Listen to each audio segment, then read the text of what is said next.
we have an interesting thing happening in Chicago now, which is when the dot-com bubble burst, or even the dot-com bubble happened, people said, big Silicon Valley venture firms, they won't come to Chicago. You know, venture capitalists, of course it was. But now we have an interesting thing. So Peter Barris from NEA, who we both know, and he's backed 4 or 5 of Eric and Brad's companies. He's got another company just invested in there. He's got a couple other companies he's invested in Chicago. I mean, he was the pioneer of the coastal big name VCs to come here. But since then, just through the founder story side, we've had the Grubhub guys have Benchmark, Braintree guys have Excel, and then you have Andreessen Horowitz, which is come out of guys who were great entrepreneurs, but now become great venture capitalists, and I think entrepreneurs have ranked them as the venture firm most entrepreneurs would like to have be their investor. I've heard that. Talk a little bit, but they are your investor. So not only have you brought another great coastal firm here to Chicago to be a part of the Chicago ecosystem and be part of your future, building your future success. Talk a little bit about that process, how you found them, how that connection happened, your experience, Jeff Jordan. I mean, it's an exciting story. I think people would love to hear it. I mean, VCs, investors, they have kind of one singular interest, which is making money. I mean, they are capitalists. I mean, I don't know many VC firms that are that are nonprofit. And so to say that a VC firm is not interested in investing in Chicago is just, to be honest, it's just a poor excuse. I mean, VC firms want to make money. They find a business that they think will make them money. They will invest anywhere, and that's just true. But they will tell you the bar is higher. They like to stay local. Yeah, it's easier to drive their expensive cars to a board meeting that's right down the street. Absolutely. I mean, they prefer to stay local. But if you're building a business that's meaningful, if you're adding real value, if you've got the upside, if you're attacking a space that has a lot of upside, they will be here. Anything else, any other conversations, anyone that tells you otherwise, frankly, is making excuses. And I know that's hard for some people in Chicago to hear, but it's just the fucking truth. So, in terms of kind of how we got to work with Andreessen, I mean, I think there was obviously some additional factors in play. How we got introduced, or yeah, I think I mean, most people would look when that headline came out. I think 2 things happened. One is people said, "Boy, Belly's doing great," which is great to see. And 2, it's interesting that Andreessen Horowitz, the first deal here, and they have something in their. I think they have something on their website that says, or that they say publicly that I think you mentioned that they prefer to invest in Silicon Valley. Yeah, when we first got the meeting with them. Obviously, I mean, we knew who they were, but we're doing our research. We're looking at their website, checking out the portfolio page, and looking at all the names on their portfolio, and going, "Holy shit, these are really good companies." And they have this little paragraph that says like their investment thesis or philosophy, and it says, we invest in Silicon Valley companies. It's like, oh well, we're fucked. And we did the meeting, and when they decided to invest, obviously that was something that we took a lot of pride in, and that they, the most desirable firm, that people are trying to raise from, one that has a stated philosophy of investing in Silicon Valley-based businesses, decided to invest in us in Chicago.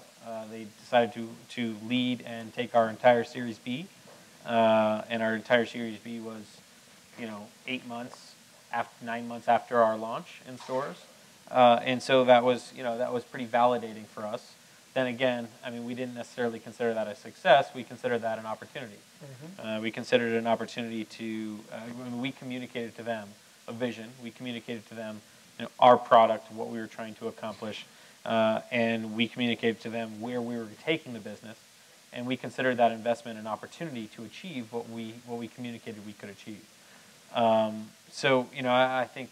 And why'd you like them versus you could have lots of people invest? Why them? I think, one, obviously it's a great name. I think when we were looking for investors, we hoped for, like everyone, to attract a top tier firm.